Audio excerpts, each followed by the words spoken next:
बिस्मिल्लाहिर्रहमानिर्रहीम, अस्सलाम वालेकुम। मैं हूं ईसा नकवी। आज क्योंकि मैं 4 से 5 रोज़ के बाद वीडियो कर रहा हूं तो कोशिश करूंगा कि इसी वीडियो में 4 से 5 ऐसे मौज़ूआत जिनके ऊपर ज़्यादा बात नहीं हुई उनके ऊपर बात कर लूं। एक मौज़ू ज़ाहिर है कि ऐसा है जिसके ऊपर बहुत ज़्यादा बात हुई है, उसको भी मैं थोड़ा सा टच करूँगा। बात आज जो है वो करूँगा कि आपने ख़ास तौर पर जो ट्विटर को बहुत ज़्यादा फॉलो करते हैं और सोशल मीडिया से जुड़े हुए लोग हैं, उन्होंने देखा होगा कि जो अरबी ट्विटर अकाउंट्स हैं, जो अरब ममालिक के, खलीजी ममालिक के ट्विटर अकाउंट्स हैं, बड़े बड़े ट्विटर अकाउंट्स जिनके फॉलोअर्स की तादाद लाखों में है, वेरीफाइड टेक लगा होगा उनके ऊपर, वेरीफाइड ट्विटर अकाउंट्स हैं, उन्होंने गुज़श्ता 4 से 5 दिन में मत मार दी है नरेंद्र मोदी की और भारत की। इंडिया को ओवरऑल क्रिटिसाइज़ किया गया है बहुत बुरे तरीके से, इसके हवाले से कि आखिर ऐसा क्या हुआ कि जो गल्फ़ कंट्रीज़ हैं, जो हमने खलीजी ममालिक में देखा है कि अमूमन इस किस्म का जो है वो ट्रेंड नहीं देखा जाता कि भारत के ऊपर, भारत में मुसलमानों की हालत के ऊपर, कश्मीर के हवाले से इस तरीके से बात की जाए। एक बहुत ही डिफरेंट किस्म की चीज़ हुई है, एक तब्दीली आई है इस रवैये में। उसकी वजह क्या बनी उसके ऊपर मैं बात करूँगा, क्योंकि बहुत सारे लोग वो ये ट्रेंड तो देख रहे हैं लेकिन उनको एग्जैक्टली रीज़न नहीं समझ आया कि आखिर ऐसा हो क्या गया कि जिसकी वजह से ये सब कुछ हुआ। लेकिन उस मौजू के ऊपर आने से पहले जो है वो मैं 2 टॉपिक्स पे बात करूँगा, लेकिन एक मैं आपको बात बता दूं कि एक इंतहाई अहम ख़बर जो है, और मैं आज रिक्वेस्ट करूंगा जो लोग ये वीडियो देख रहे हैं कि वो मुझे बताएं कि आप लोगों ने कितने टॉक शोज़ देखे हैं पाकिस्तानी मीडिया के ऊपर जिनमें इसके ऊपर बात हुई है। ये आपने ज़रूर कमेंट्स में मेंशन करना है, क्योंकि तारिक जमील के ऊपर तो हमने बात की है, हम लोगों ने लोगों को झूठा और सच्चा साबित करने के ऊपर बात की है, पॉलिटिशियंस के ऊपर बात की है, उनकी सियासी जमातों के एजेंडे के ऊपर तो बहुत बात होती है टॉक शोज़ में।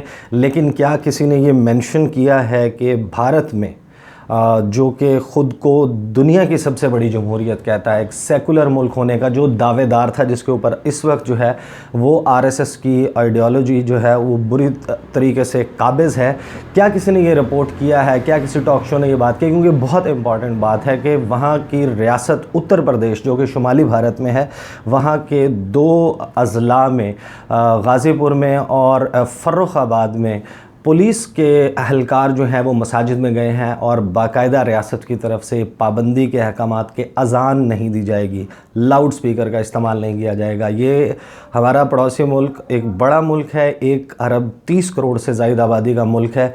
यहाँ पर जो मुसलमानों की तादाद है वो कहा जाता है कि, और यकीनन है भी, पाकिस्तान से भी ज़्यादा जो है वो आबादी मुसलमानों की वो भारत में मौजूद है, और उस मुल्क की एक रियासत में सरकारी सरपरस्ती में अज़ान देने के ऊपर पाबंदी लगा दी गई है। और पाकिस्तान के एटलीस्ट जो मीडिया मैंने फॉलो किया है उसके ऊपर बात नहीं हो रही, हालांकि ये ट्विटर के ऊपर इंडिया में टॉप ट्रेंड है, अज़ान बंद नहीं होगी, और मुख्तलिफ जो है वो ट्रेंड्स इसके हवाले से चल रहे हैं, इसके ऊपर बात हो रही है। लेकिन बड़े अफसोस के साथ कहना पड़ता है कि पाकिस्तान का मेन स्ट्रीम मीडिया इस टॉपिक के ऊपर बात नहीं कर रहा है। इसके ऊपर ज़रूर बात करनी चाहिए। अपने तौर पर मैं ये बात जो है वो ज़रूर इस फोरम से अपने करना चाहूँगा कि भारत में जिस किस्म का रवैया, जिस किस्म की चीज़ें देखने में सामने आ रही हैं, ये एक बहुत बड़ी तबाही की तरफ इस मुल्क को लेके जा रही हैं। और शायद वो वक्त जो है वो अब लगता है कि वो बॉइलिंग पॉइंट के ऊपर ये मामलात पहुंच चुके हैं।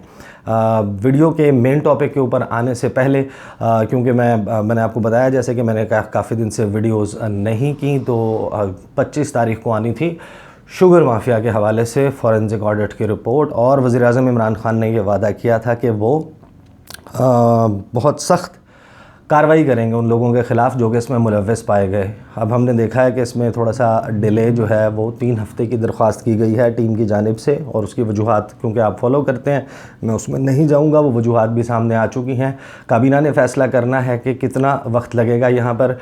मैं जो है I will not jump the gun. Government जो है उसकी जो है वो नीयत, क्योंकि ऐसा पहले कभी हुआ नहीं कि किसी हुकूमत ने ख़ुद हुकूमत में रहते हुए अपने लोगों की और अपनी हुकूमत के ख़िलाफ़ जो है वो इस किस्म की इंक्वायरी करवाई हो, तो this is unprecedented and you can not जज कि हुकूमत जो है या इमरान खान उनकी एग्जैक्टली नीयत क्या है। वक्त जो है वो आने वाला बताएगा। लेकिन इमरान खान साहब के लिए एक छोटा सा मशवरा ये है, और हमारे जो कुछ लोग हैं, ज़ाहिर है बाहर बहुत ज़्यादा लोग जो हैं वो मेरी वीडियोस देखते हैं, फॉलो करते हैं। उनमें से एक हैं अफजल शेरवानी साहब। उन्होंने एक मशवरा दिया और वो मशवरा खान साहब के लिए ये है कि ओवरसीज़ का जो लीमू है वो नचोड़ा है आपने, पाकिस्तान को बहुत हेल्प किया उन्होंने, लेकिन अगर आप एक ही लीमू को बार बार नचोड़ें उसमें से रस ख़त्म हो जाता है। अब वक्त है कि आप इस माफिया का, ये जिसने अरबों रुपए खरबों रुपए जो है वो कमाया है नाजायज़ मुनाफे से इस मुल्क में, मुख्तलिफ जो है वो कार्टेल्स हैं, चाहे वो शुगर माफिया हो, वीट माफिया हो, दीगर माफियाज़ हों। अब वक्त आ गया है कि आप इनको नचोड़ें और ये जो पैसा है ये आवाम तक मुंतकिल करें। जो एहसास प्रोग्राम है उसके लिए फ़ोकस जो है वो अब इस पर भी रखा जाए कि ये जो करप्शन हुई है, जिस तरीके से इस मुल्क को लूटा गया, इसका पैसा वापस लेकर ये मुल्क लोगों को आवाम तक जो है वो पहुँचाया जाए। एक ज़ाहिर है आपने थंबनेल में देखा होगा कि मैंने एक और मौजू है जिसके ऊपर बात करनी थी, और ये बात मैं बहुत ज़रूरी समझता हूँ कि ये बात की जाए कि हमने ये देखा कि जो हुकूमत है, पंजाब हुकूमत भी, फेडरल गवर्नमेंट भी, अपार्ट फ्रॉम 1 से 2 इंसिडेंट्स के अलावा, जब जो गुड्स की तरसील है सिंध से, उसमें जो है वो थोड़ा सा तात्तुल आया और ऐसा लगा कि जैसे आटे की कमी जो है वो पैदा हो जाएगी, तो कुछ जगहों पर उसकी कीमत जो है वो, उसके वाक़यात रिपोर्ट हुए कि वो बढ़ रही है। लेकिन रमज़ान का महीना है, वज़ीर-ए-आज़म इमरान खान ने ये वाज़े किया था कि एक्शन लिया जाएगा, क्रैकडाउन होगा, प्राइस कंट्रोल कमेटियाँ जो हैं वो फ़ाल बनाई जाएंगी। लेकिन इस वक्त ये सूरत हाल है कि 2 से 4 रोज़ पहले जो चीज़ों की कीमतें थीं, तकरीबन किसी चीज़ में 50%, किसी में 100%, किसी में 80%, किसी में, लेकिन ये तयशुदा बात है, कोई एक चीज़ ऐसी नहीं है आम इस्तेमाल की जिसकी कीमत ना बढ़ी हो। आप जाएँ बाज़ार में, मैं किसी और चीज़ की बात नहीं कर रहा, बहुत इंपॉर्टेंट है। बहुत सारे लोग जो हैं वो ज़ाहिर शिकंजी बनाते हैं, लीमू इस्तेमाल करते हैं। लीमू 500 रुपये किलो मिल रहा है। मैं रावलपिंडी और इस्लामाबाद की कीमत आपको बता रहा हूँ, यही हाल दूसरे शहरों का है। This is very unfortunate. सिर्फ लीमू ने, हर चीज़ की कीमत जो है वो बढ़ाई गई है और इसके पीछे ऑब्वियसली वही एक माफिया है, वही लोग हैं वो इन्वॉल्व हैं। क्योंकि ये जो फार्मर है, जो ग्रोअर है लीमू का, उसको तो 500 रुपये नहीं मिल रहा ना। या ऐसा नहीं है कि वो 450 रुपये में बेच रहे हैं और यहाँ पर मार्केट में मुख्तलिफ लोग मार्जिन रख के वो 500 रुपये किलो बेच रहे हैं। ये जो 500 रुपये किलो बेचा जा रहा है, ये वो लोग हैं जिन्होंने ज़ख़ीरा कर लिया, स्टॉक कर लिया, उन्होंने अपने पास रखा हुआ है। ऑर्डिनेंस की बात हुई, वज़ीर-ए-आज़म इमरान खान ने कहा कि ज़ख़ीरा अंदोज़ों के ख़िलाफ़ कार्रवाई होगी। अब ये कार्रवाई होती नज़र आनी चाहिए। ये तो ठीक है कि शुगर के क्राइसिस की रिपोर्ट जो है उसमें थोड़ा सा वक्त लगेगा, लेकिन इसमें तो वक्त जो है वो अभी हुकूमत को एक्टिव होना पड़ेगा। और मुझे अंदाज़ा है कि ये जो है ऑब्वियसली प्रोविंसेस का और फिर उसके बाद ज़िले इंतज़ामिया का, प्राइस कंट्रोल कमेटियों का काम है, लेकिन उसकी जो पॉलिसी है, जो उसकी पॉलिसी डायरेक्शन है, वो गवर्नमेंट की तरफ से आनी चाहिए। एटलीस्ट आप अगर एग्ज़ाम्पल भी सेट करना चाहते हैं तो आप इस्लामाबाद में इंश्योर करें कि चीज़ें जो हैं वो जो प्री रमज़ान प्राइसेस थी, जो रमज़ान से पहले की कीमतें थीं, उन कीमतों के ऊपर इंश्योर किया जाए कि चीज़ें अवेलेबल हों मार्केट में।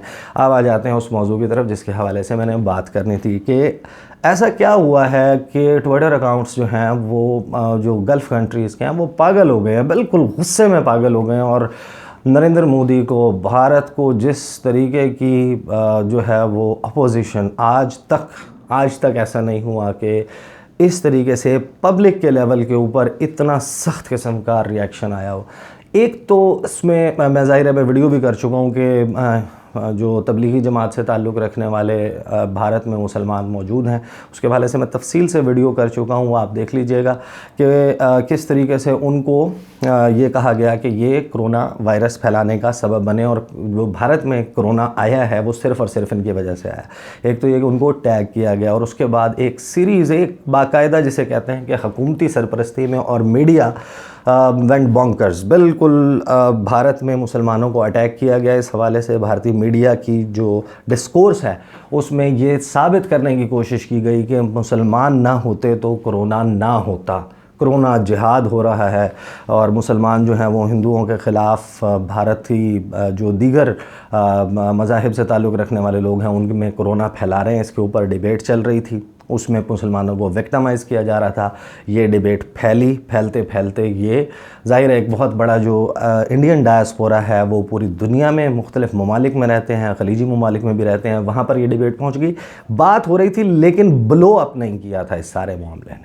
उसके बाद होता ये है कि 19 अप्रैल को जो एक यूएई की बिज़नेस वूमन है, उनका जो है नूरा अल गुरैर, उनका जो है ट्विटर अकाउंट, उससे एक ट्वीट होता है और उस ट्वीट में एक भारतीय मेंबर पार्लियामेंट, लोकसभा के मेंबर हैं तेजस्वी सूर्या जो हैं वो उन्होंने क्या किया कि उन्होंने मार्च 2015 में एक ट्वीट किया था। ये कर्नाटका से हैं, बेंगलोर की एक कॉन्स्टिट्यूंसी से ये मुंतखब हुए हैं।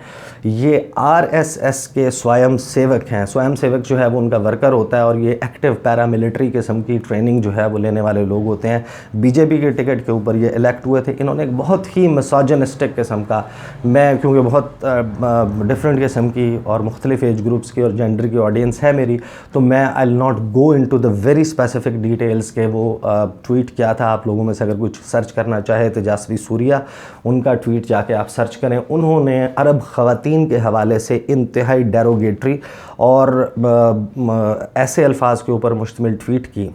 उस ट्वीट को, वो ये ट्वीट पुरानी है, ये है मार्च 2015 की, और उस ट्वीट को कोट करते हुए नूरा अल गुरैर जो हैं उनकी तरफ से, उनका ट्विटर अकाउंट भी मौजूद है, आप सर्च कर सकते हैं, उन्होंने उसको कोट किया। और उसके बाद जिस वक्त ये ट्वीट वायरल हुआ, उसके बाद आप देखिए कि पूरे अरब ममालिक में जो वेरीफाइड ट्विटर अकाउंट्स हैं, जो मीडिया से, बिज़नेस से, मुख्तलिफ जो है वो हुकूमती ओहदों के ऊपर लोग मौजूद हैं, उन्होंने भारत की हुकूमत की और भारत में जो बेसिकली सिस्टम है, आरएसएस है, उसके ऊपर बुरे तरीके से अटैक करना शुरू कर दिया। और उस अटैक के दौरान जो है वो पुरानी वीडियोस जो पिछले 4 से 5 साल में आरएसएस ने जिस तरीके से लिंचिंग की है मुसलमानों को गलियों में, सड़कों पे, चौराहों पर, चौकों पर जिस तरीके से उनको तशद्दुद का निशाना बनाया गया है, उन ट्वीट्स को, उन वीडियोज़ को जो है दोबारा से और उन तस्वीर को सामने लाकर भारत का जो चेहरा है वो दुनिया के सामने लाया। बहुत सारे ऐसे लोग हैं जिन्होंने ये कहा है कि अगर ओमान में, खलीजी ममालिक में, कुवैत में, बहरीन में, यूएई में, सऊदी अरब में या कहीं और जो लाखों करोड़ों की तादाद में भारतीय मौजूद हैं, उन लोगों को वापस भिजवा दिया जाएगा। इसी तरह जो है वो सुब्रमण्यम स्वामी, वो भी एमपी हैं, उनकी जो है स्पीच जिसमें उन्होंने कहा कि इंडियन कॉन्स्टिट्यूशन जो है वो मुसलमानों के लिए इक्वालिटी, बराबरी प्रॉमिस नहीं करता। मुसलमान जो हैं वो बराबर नहीं हैं, बराबर के शहरी नहीं हैं। ये बात उन्होंने, अब ये एमपी की तरफ से एक मेंबर ऑफ पार्लियामेंट की तरफ से, जो कि हुकूमती मेंबर ऑफ पार्लियामेंट हो, ये आना, ओपनली इस बात का करना, ये सारी चीज़ें उन्होंने सामने रखी। उसके बाद एक कश्मीर के ऊपर जो है वो बातचीत शुरू कर दी। सिर्फ अफसोस एक बात का है कि भारत में ये सारे मामलात, जो मुसलमानों के साथ सलूक हो रहा है, जो कश्मीर में मजालिम हो रहे हैं, ये सारी चीज़ें को आज से नहीं हो रही। भारत में अक़लियतों के साथ जो मामलात हैं, जिस किस्म का सलूक किया जाता है, ये तो साल हर साल के वाक़यात हैं। आज जिस वक्त एक अरब ख़वातीन के हवाले से एक बड़ी स्वीपिंग और बड़ी डेरोगेटरी किस्म की स्टेटमेंट, पुरानी स्टेटमेंट जो है वो जब दोबारा मंजर आम पर आई तेजस्वी सूर्या की, तो अरब ट्विटर अकाउंट्स ने कोहराम बर्पा कर दिया। खुशी तो तब होती कि जब ये कश्मीरी आवाम के ऊपर, जब नॉर्मली इस ट्वीट के अलावा ऐसे हटकर जो मजालिम होते हैं भारत में, उसके ऊपर भी बात करें। लेकिन देर आए दुरुस्त आए, अच्छा हुआ कि ये सारी चीज़ें जो हैं वो मंजर आम पर आ रही हैं और मामलात जो हैं इनके ऊपर बात होनी चाहिए। भारत को इस वक्त इंटरनेशनली बहुत सख्त किस्म की रेजिस्टेंस जो है उसका सामना है। उसके अरब दुनिया के साथ, पूरी अरब दुनिया के साथ जो हैं वो ताल्लुकात वो दाव पर लग गए हैं, क्योंकि वो जो ट्वीट है उसमें 95% अरब ख़वातीन के हवाले से एक डेरोगेटरी स्टेटमेंट, एक इंतहाई बदतमीज़, बेखुदा किस्म की स्टेटमेंट जो है वो दी गई है।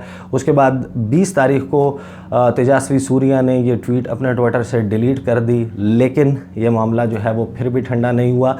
इससे पहले भी तेजस्वी सूर्या 2014 की इनकी एक ट्वीट है, उनको डिलीट करनी पड़ी थी, वो भी ख़वातीन के हवाले से थी, लेकिन वो क्योंकि भारत की ख़वातीन के हवाले से थी तो उसको ज़्यादा इंटरनेशनल प्रोमिनेंस नहीं मिली।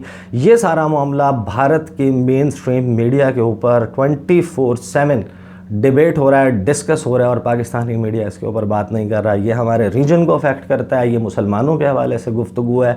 आप मुझे बताएं कि कितने मेन स्ट्रीम मीडिया के ऊपर आपने शोज़ देखे जिसमें इस हवाले से बात हो रही है। बात मैंने दीगर मौज़ूआत पे भी करनी थी, लेकिन क्योंकि आज 4 से 5 दिन की ब्रेक के बाद मैं बात कर रहा था और ये सारे वाक़यात पेश आए थे, तो मैंने कहा कि पहले मैं इस पर बात करूँ। इससे जो आगे आने वाली वीडियो है उसके ऊपर मैं आपको एक बहुत इंपॉर्टेंट रीजनल डेवलपमेंट हुई है। ईरान ने सैटेलाइट लॉन्च किया है, अमेरिका उसके ऊपर परेशान है। असल रीज़न क्या है सैटेलाइट जो है वो लॉन्च करना, सैटेलाइट जो है वो भेज देना या मिलिट्री मींस में को थोड़ा बहुत इजाफा करना, ये अमूमन जो है वो ममालिक की तरफ से नॉर्मल समझा जाता है। लेकिन ईरान के इस सैटेलाइट और स्पेस प्रोग्राम में एक ऐसा मामला ढका छुपा है जिसने अमेरिका की नींदें उड़ा दी हैं। इसके ऊपर मैं अगली वीडियो में बात करूंगा। अगली वीडियो में आपके साथ मुलाकात होगी। मुझे इजाज़त दीजिए। अल्लाह हाफ़िज़।